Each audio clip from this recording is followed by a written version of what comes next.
October 12, 1972, a plane was chartered to take a rugby team from the South American country of Uruguay across the Andes Mountains to play a match in Chile. The plane never arrived. It was a story of survival. It was a fantastic physical effort to get out of there and to fight every single day against the cold, the hunger, the fear, everything. So I feel it's a great story of survival. The plane crashed in the middle of a vast mountain range. To survive in the frozen wilderness, they ate the flesh of those who died.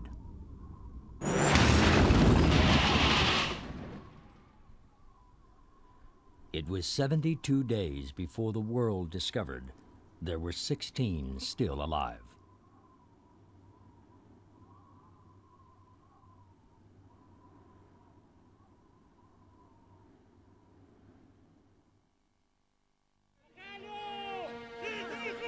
You will remember, or past pupils, the team that was going to Chile and that died in the Andes, they were going to play rugby. That event happened 20 years ago, in 1972. And today, we remember those people that God called to himself on the cold, snowy mountain, the Andes.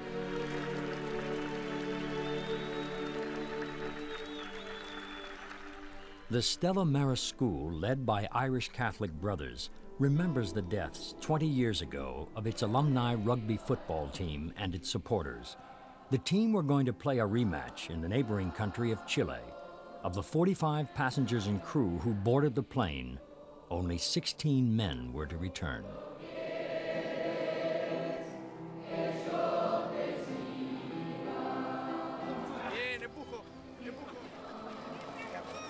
Those 16 survivors still live in the capital of Montevideo, members of Uruguay's affluent elite.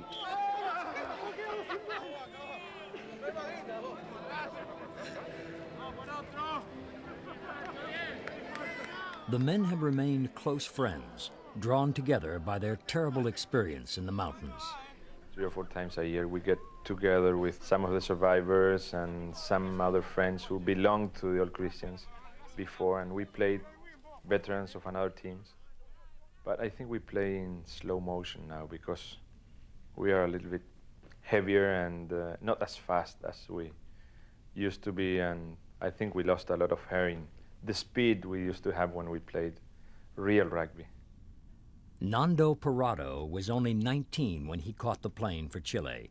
He was one of Uruguay's top rugby players, and his mother and sister went with him on the journey. The survivors have remained close since the crash, attending each other's weddings and becoming godparents to each other's children. Their relationships aren't always easy. They know each other too well. But Roberto Canessa and Nando have managed to sustain a special friendship. 2.5 months after the plane crashed, they found their way out of the mountains and so saved the lives of the others. On that fateful trip 20 years ago, the boys were looking forward to playing the Chilean team they had successfully beaten the year before. The previous year we went to Chile and we had a very nice time there. So at the end of the rugby season, we decided to make that trip again. Roberto Canessa was a second-year medical student and a keen rugby player. Some of the boys played rugby and some didn't play rugby. But we all came from Catholic schools, and we had to fill the plane, because if we didn't fill the plane, then we had to pay more. So lots of supporters and cousins and parents came on the trip. Eduardo Strauch was traveling with his 3 cousins. They were all supporters of the team. All the boys were shouting and throwing balls around inside the cabin. I was looking out of the window because I'd noticed that the mountains were very near, and I didn't think that was right. So at the time I was really aware that the peaks were getting too close. The pilot had radioed that he was over Chile. It was a fatal navigational error. Believing he had already crossed the mountains, he asked permission to begin his descent. I just can remember looking to my left and seeing some black rocks very near the edge of the wing of the plane. A few seconds later, 3, 4, 5 seconds later, I could hear the engines pitching up in revs, trying to get some power of those engines, and the front part of the plane lifting up a little bit, and then the moment of impact. That noise that I will never forget, of the air coming in and then the plane sliding and someone screaming, someone praying and grabbing myself to the seat, waiting to see how death was, because the only thing I could look forward is to die. And then the abrupt stop of the plane and all the seats going over my head, and when the plane stopped I thought, well, it's incredible I'm alive. Is Canessa okay? Yeah, he's up front. Cut, good, okay, one more. 20 years later, the dramatic story of the 16 who survived is being told in a major new motion picture by the acclaimed director Frank Marshall. The film is based on the best-selling book Alive, which was published the year after their rescue. It makes it much more, you're like this, you can't even really, so we'll be like this. I don't know who saved me. Looking down, yeah, you don't know, you're just looking down and there's 200 feet of crevasse in front of you. So you won't have to, there'll be no acting in this. No When you method look down acting. and you see what's down below you, you'll have no problem.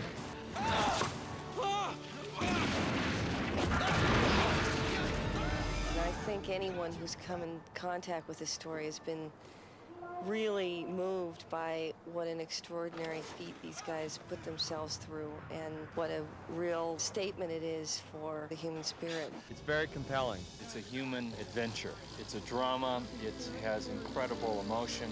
It's spiritual. It's about courage. It has some humor. So you have a lot of elements that you don't normally get all together in one movie. You know why? Because the fuselage shades. Nando spent 3 months on location as the movie's technical advisor. Doesn't get here, so it starts to be like a column. It's always helpful to have somebody who was really there saying, well, this is what we did and how we survived on the mountain. The making of the movie has stirred long-forgotten memories for him and those of the survivors who visited the set. I think the movie brought back intense memories to some of the boys who kept those memories inside for a long, long time. This is the first time they have openly spoken of those memories, even with members of their family. So I think that in a way, this movie was like some tool that opened their minds and their hearts.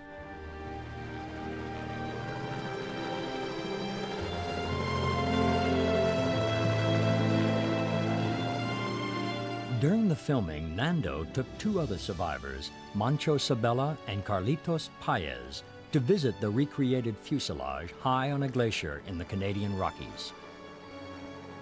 35 people survived the initial crash, but more were to die in the weeks that followed. Nando tragically lost both his mother and his sister on the mountain.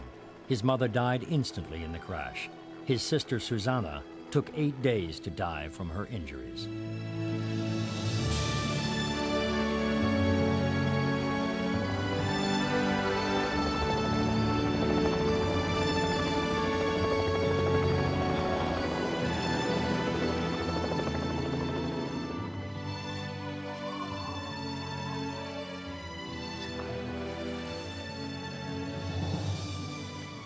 The 3 survivors were joined by actor Bruce Ramsey, who plays Carlitos Paez in the movie.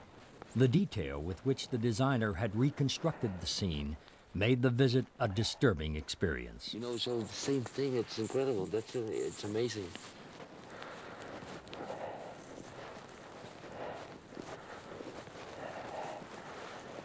The same thing. It's really the same thing. Yeah, it is. It's like living the same life again, the same experience. Yeah, but we know how this one will end.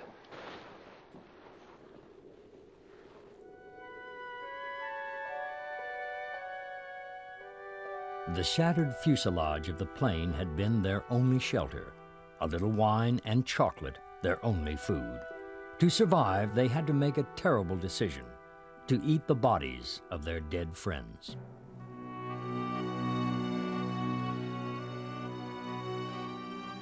It's a very personal challenge for each one of the 16 guys who came out, I think. And something we can only share with ourselves, no? Because no one knew how we felt or we can feel now. But you know, people defend themselves. They put some, you know, like sacks of sand, you know, on the problem. And now, this is good to take them away and, you know, to live, because it's good to feel. Carlitos was just 17, the youngest on the plane. He lost several of his closest friends on the mountain. Today I was very sad, you know, when I was coming, when I was waiting for the helicopter. But now, okay. You know, it's not a happy experience, but it's an experience, and it's good.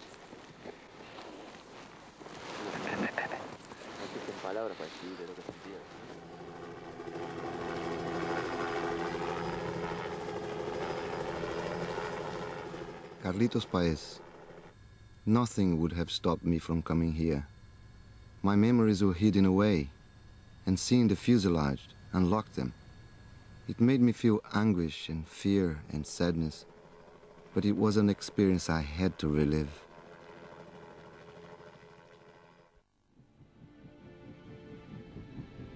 The plane had come down into the most extensive mountain range in the world. Rescue teams from 3 countries searched, but the roof of the plane was white, and the mountains were covered with the heaviest snowfalls in 50 years.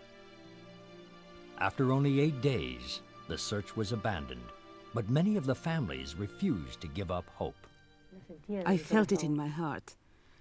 I felt the special strength which never left me day after day, throughout all the 72 days.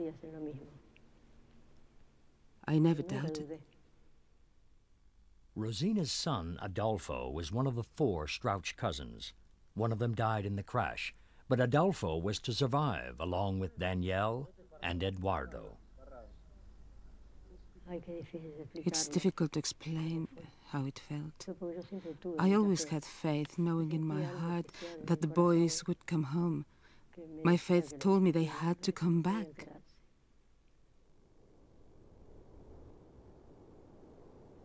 They had crashed at over 11,000 feet. At night, temperatures dropped to 40 degrees below zero. They couldn't survive on just a few bars of chocolate. I turned to the person I trusted most, my cousin Daniel Fernandez, who was sitting next to me. I said, "The most awful thought has come into my head, and I don't know if I dare to say it." I whispered, "I think we're going to have to eat the bodies. Otherwise, we'll never get out of here." I waited to see if he thought I was off my head, but he replied that he had been thinking exactly the same thing. So I said, "Okay."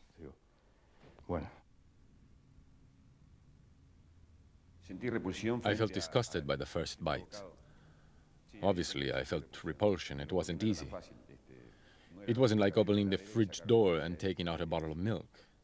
I was eating a friend. I didn't know who it was, but that was what I was doing. And it wasn't beef. It was human flesh, the human flesh of a friend. It was difficult. I couldn't swallow. Anything I did get down, I threw up again. So it was a waste, not only for me, but for everyone else. It wasn't a mental thing, but a physical rejection. My body rejected it, and I vomited. I can't explain why. I had to say to myself, "Don't be stupid, eat or else you'll die." After the accident, you felt you had a duty to survive, because the accident was like a miracle. Despite everything that had happened, you were still alive. So if we decided not to eat, we would have been turning our backs on the miracle. It's all difficult. First thinking about it, then saying we are going to do it. And I just said, well, if this is the way, this is the way. And I thought of my mother and my family and everyone. I say I have to do it for other people. For 20 years, the survivors have had to live with the consequences of their decision. Roberto, as a young medical student, knew that the protein in the corpses would help his friends survive. His knowledge helped persuade the others to break the taboo against eating human flesh. He's now a surgeon specializing in children's heart cases. He has recently announced he will be running for the presidency of Uruguay. Laura and Roberto Canessa are now married with 3 children. In 1972, she was Roberto's girlfriend. When the news broke that the plane had disappeared, she went to their local church to share her grief with other friends and relatives of the missing passengers. I remember the first day that we went to the church in Carrasco, all full of people because we were all friends there. Everyone, every family in the place had or the cousin or the son or the boyfriend or the friend. We all have somebody for whom to cry, so that we didn't have even place where to stand in the church that first day. Laura and Roberto still live near the other survivors in the same quiet suburb of Carrasco where they all grew up. It's a close-knit community which has been forever marked by the tragedy. The families of the dead still live on the same streets as those who survived. They attend the same churches. Their children go to the same schools. To tell you the truth, living in Carrasco is painful because we always have to pay for the past. We have to watch what we say. Everyone is related. Survivors and the families of those who died, we're all related. It's a very small community, and we often have to be careful not to remind the mothers of the dead of their loss.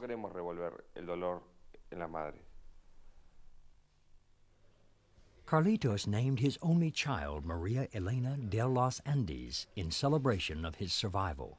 But the last 20 years have often been very painful for him. He recently admitted himself to a drug and alcohol addiction clinic. During therapy, he faced the difficult memories he had been trying to suppress. With regard to eating human flesh, I'm not ashamed of anything I did. If I had to do it again, I would do it, without any hesitation. The only thing I would never do would be to say who we had to eat in order to live. I think that would deeply upset the relatives of those who died, and that's something I'm just not prepared to do.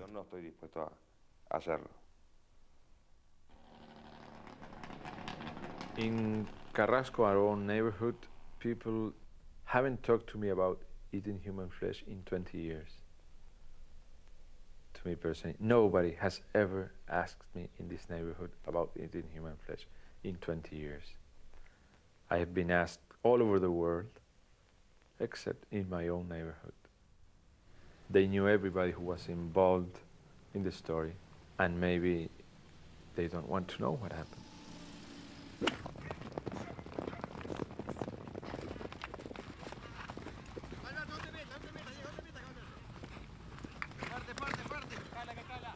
Nando has become a successful businessman and a famous television personality.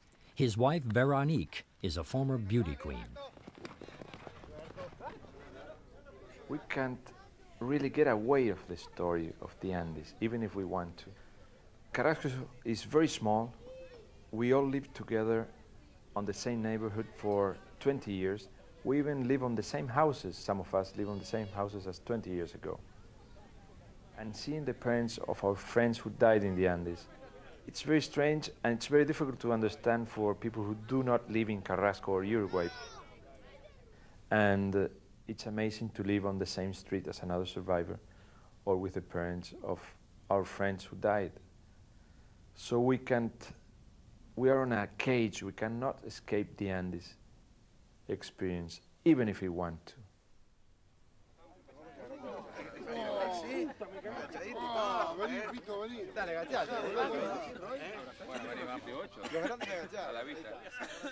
It's a brotherhood.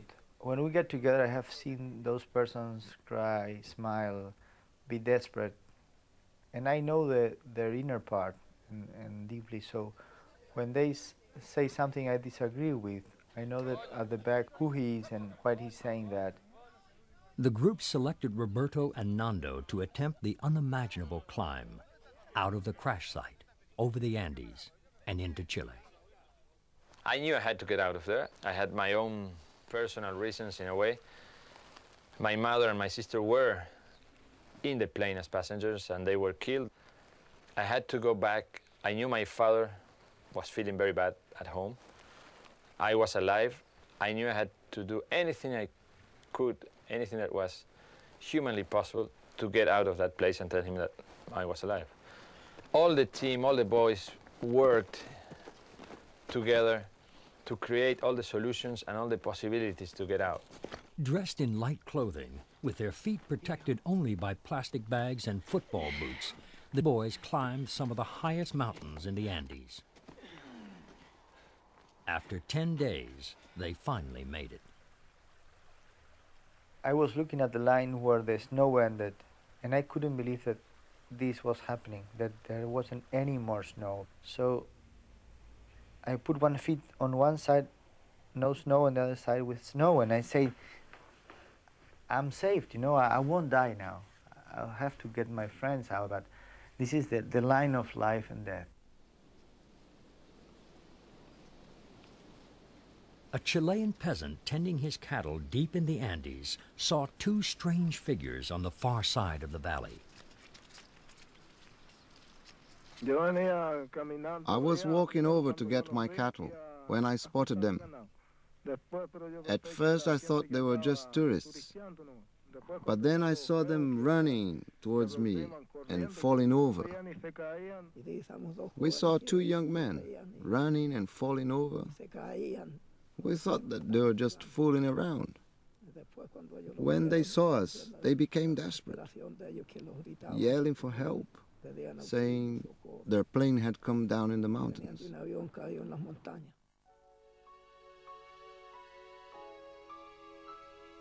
How difficult it was to get out. Only really two people in the world know it, and that's Roberto Canessa and myself. And I don't have the words in my vocabulary to explain you every single moment of difficulty and terror and fear that we went through those 10 days to get out of there. But we made it, and now it's easy to talk about it, and it was not impossible. It was humanly possible, but it was very, very, very difficult.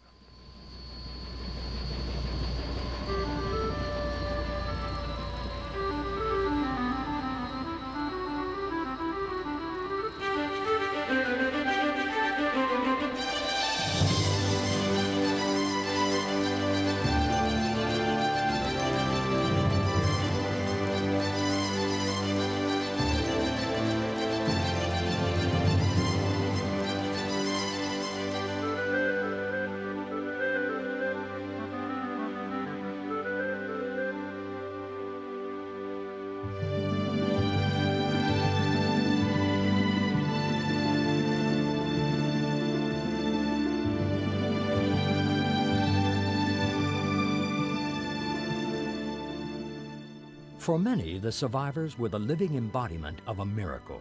They had been missing in the mountains for 72 days and emerged alive. The boys spoke privately to their families and the doctors at the hospital about how they had survived so long. Now that they were back, they felt they had to justify their decision to eat the bodies of the dead. I think many sections of the Catholic Church saw it as a sin, which is something that never crossed our minds. At the time, it upset us when people questioned whether or not it was a sin. It made us feel very angry. It never occurred to us that it could be seen that way. A private mass was held for the survivors and their families. The young priest, Father Roja, was asked to hear their confessions. No sé si fue una confesión. You couldn't really call it a confession, because there was nothing to confess. It wasn't a sin, and the church didn't consider it to be so. None of the 10 Commandments tells us that we may not feed on someone else's dead body. What they had done wasn't wrong. The bishop supported that decision. He told me, it's like a transfusion, putting the blood of one person into another so that they can live. It's something that isn't just permitted, it's a duty.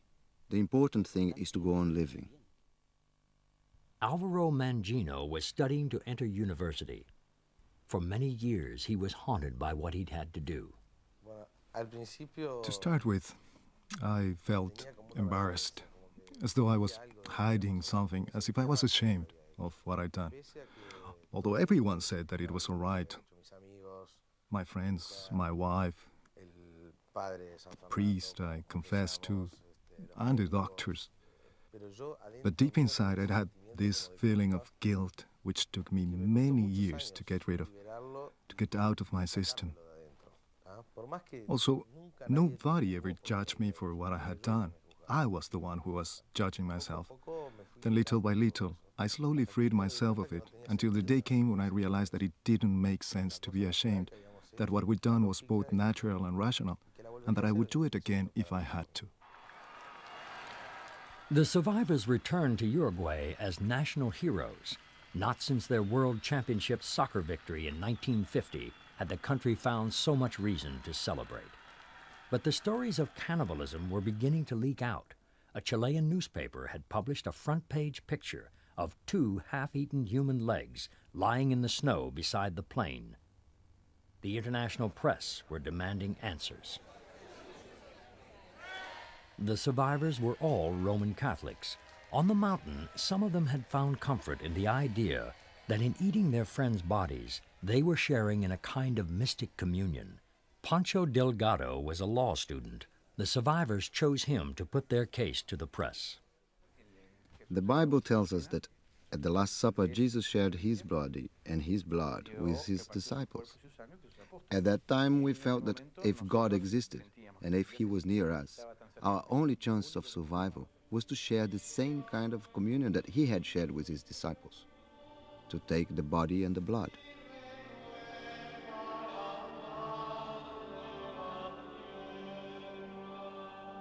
It was the will of God and the will of everyone in the group. We also made a pact that if anyone died, the others could use his body in order to survive.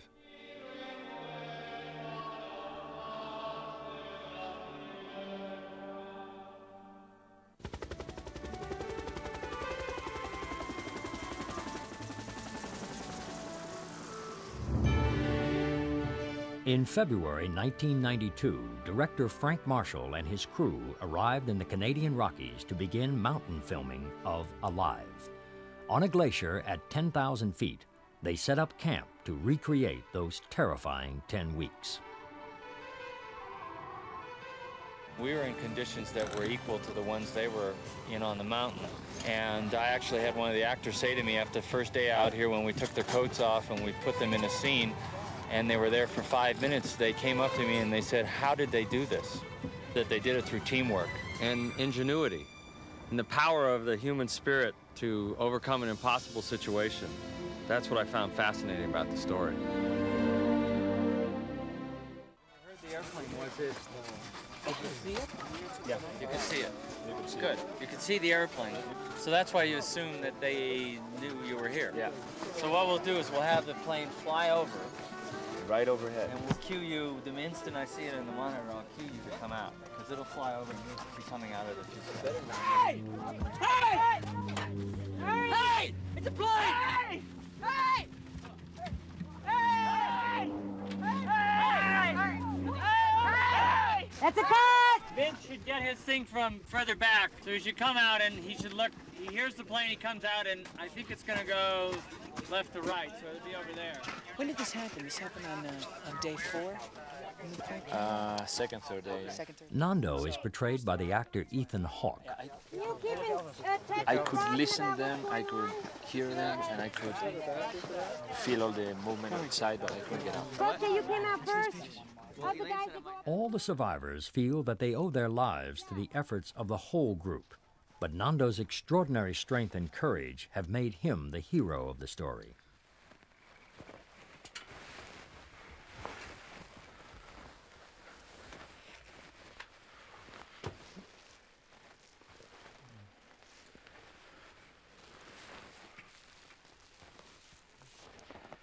Well, this is what was left of the plane after the crash. This was a Fairchild F-27, a small engine for about 45 passengers, with 2 engines and the wings that go over the fuselage. So when the wings touched the mountain and the belly touched the mountain also, they just tore off and took the half of the plane away. It slid down the other side of the mountain until it went into a stop about 1,000 meters from the top of the mountain. One of the most important things that I remember also, and that they were very hard, was the avalanche that came into the plane about 2.5 weeks after we crashed. We were already settled inside the plane one day, one night. We had already gone into sleep. And we were sleeping in the positions I just described, like this.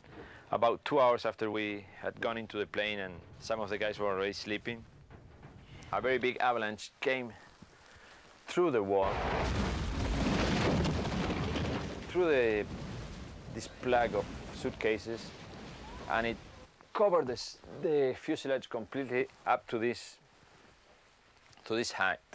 So you can imagine our heads were like here and there, and we were completely covered with snow and we couldn't move. When I was under the snow, I learned that death is the beginning of life. I started feeling pleasure, enormous pleasure. Something was calling me and I couldn't stop it. I wanted to go toward it. I felt contented, a sense of fulfillment, well-being, and peace. And just as I felt I was going to reach it, my cousin scraped the snow from my face. I thought I was going towards something wonderful, and I was about to get there. I'm absolutely certain that death is the beginning of life. A much better life. Better to say, is the first step toward eternal life. So death doesn't frighten me at all. I feel sure that people who have died are still alive, and I can feel them near me. It's been great to be able to convey this to others, to lose all fear of death. When I felt my lungs were going to burst and my heart was racing and I couldn't go on any longer, I started to see all my life flashing backwards before my eyes. I even got back to the time when I was a baby crawling at my mother's feet. Then, boom, I became a light.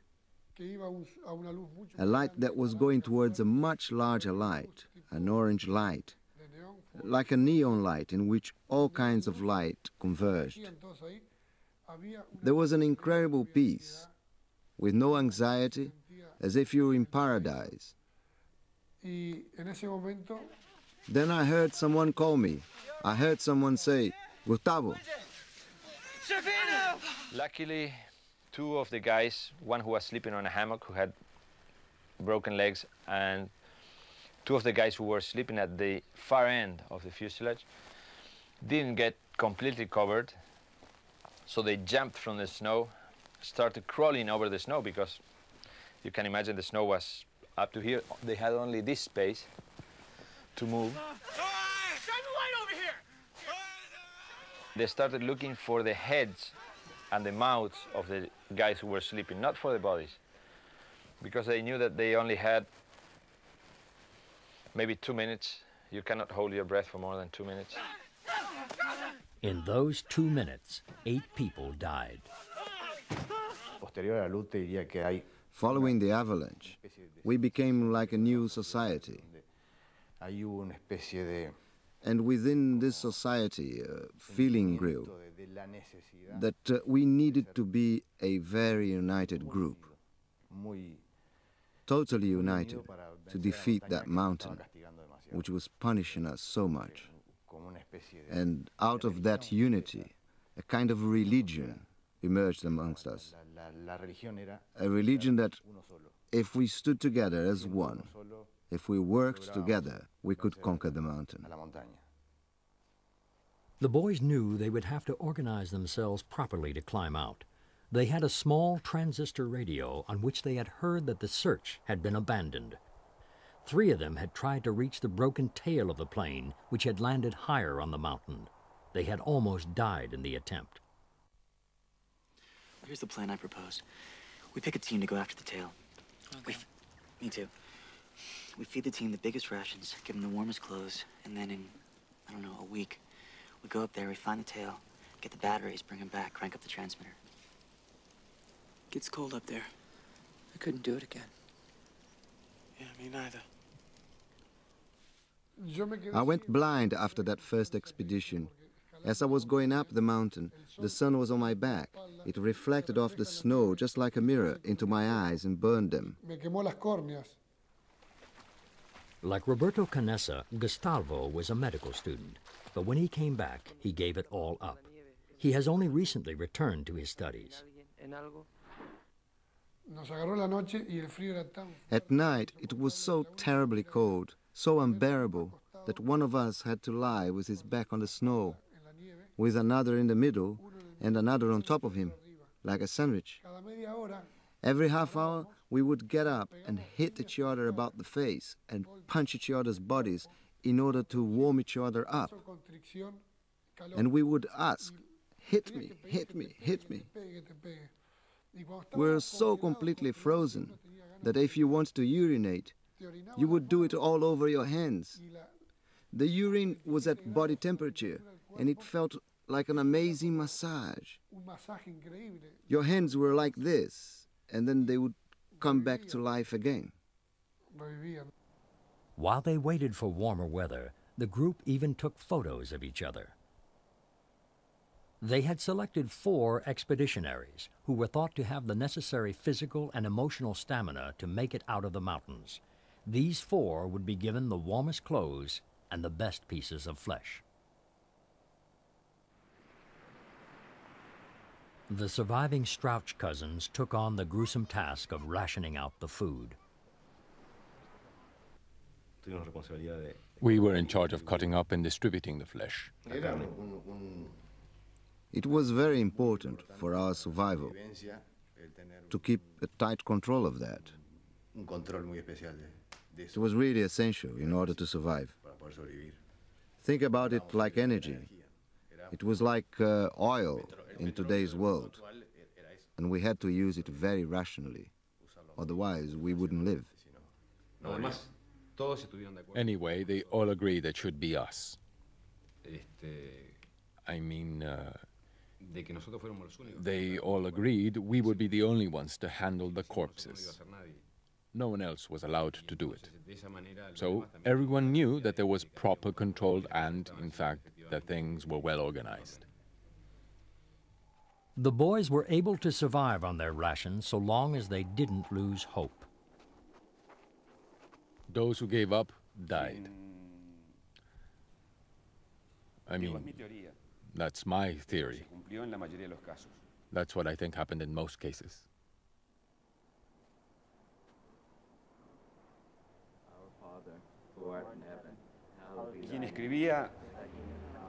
I knew those who wrote letters would never deliver them personally, even though they tried to convince themselves they would.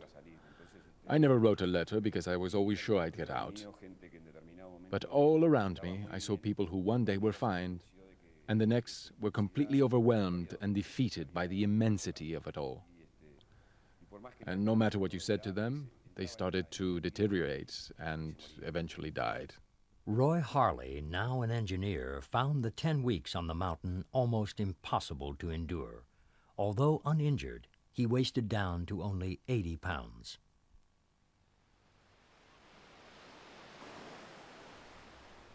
I suffered a lot. I was really badly affected by the experience. I admit I was a very sensitive person. I found it very painful. I felt everything more acutely than the others. That meant that when you got to a certain stage, you started to give up. And then you started to fall apart physically. Pero si bien el frío...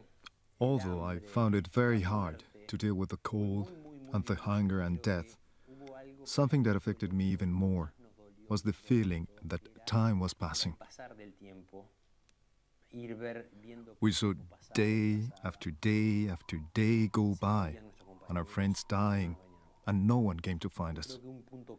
The turning point was when the 3rd month came and we realized that we were still stuck on that mountain.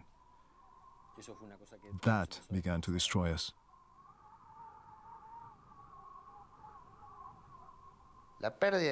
I lost hope when I realized I couldn't do anything on my own. I couldn't even feel my feet. When they pulled me out of the avalanche, my back cracked. As I couldn't move my feet, I couldn't do anything. Bobby Francois was an agricultural student. After the crash, he seemed to accept his fate. When injured in the avalanche, he started to retreat from the rest of the group. I started to sleep longer. I calmed down so as not to get annoyed with the others. You know how it is. There's always someone who bumps into you and wakes you up. But I put myself at the far end of the plane, where I could sleep, undisturbed. I kept to myself. I didn't bother anyone, and no one bothered me. Today, Bobby owns 2 large ranches in the middle of Uruguay, with nearly 3,000 head of cattle.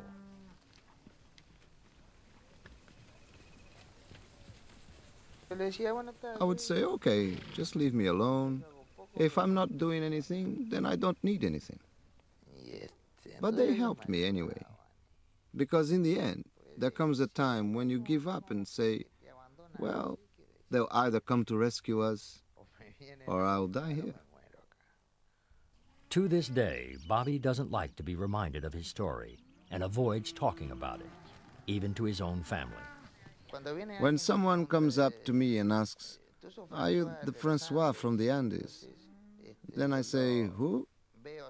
And then to cut them short, I say, no, it's my brother or it's a cousin. I change the subject and that's the end of it. If I could only forget about it, I would.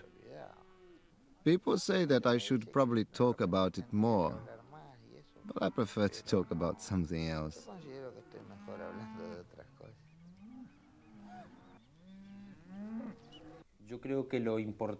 The most important thing that came out of our experience were the feelings that we live through every day.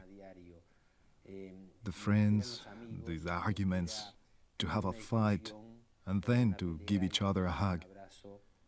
Just having to live as a very close-knit group. You could say we all had the same sense of survival and of friendship.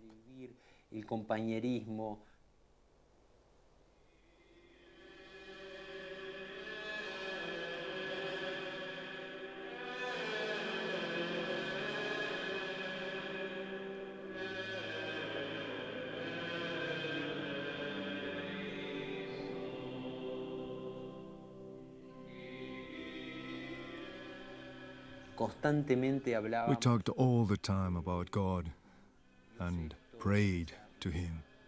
We felt there must be a reason for our suffering, that He was asking something of us.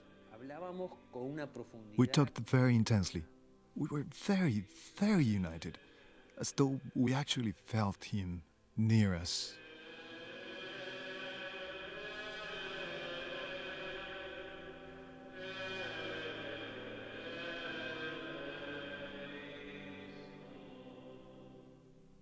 Each one of us remembers the Andes experience in a very personal way, maybe in a different way from the other ones. To some of the boys, the Andes can be a spiritual experience. To another boy, it can be the avalanche. To another one, it can be the cold. To another one, it can be the hunger. To another one, it can be the elation of the rescue. To another one, it can be the life after the Andes.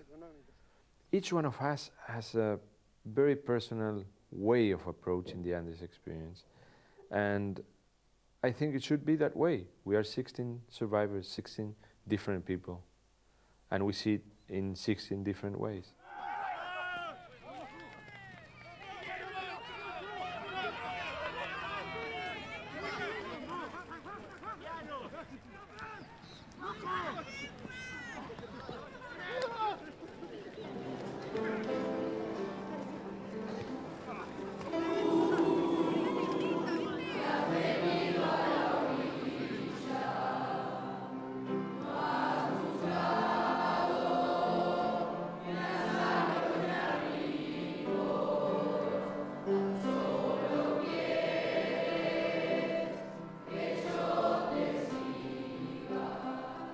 They see me as a hero, they call me a hero, but I deeply inside, and I know it, I'm not a hero.